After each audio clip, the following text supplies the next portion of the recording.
So this is the snow blizzard for today. We're supposed to get 8 inches of snow, but I just checked the weather app and it now says 16 inches of snow. Can't complain because there's normally 7 or 8 feet of snow on the ground during the winter, so can't complain. But I really can complain because I want to be out there growing my garden. Can't grow in this, so it's pretty to look at when you have a nice fire going, and I did just get some more wood for the wood stove, thank God, because I was out and it's cold. It was, I think, 4 Fahrenheit yesterday, and it goes between like 1 and 9 Fahrenheit, so it's cold, but it's nice to look at, but it's very cold out there. And look at the wind. I don't know if you can see it.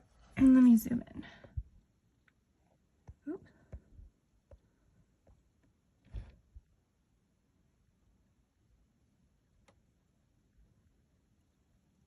Very windy out there.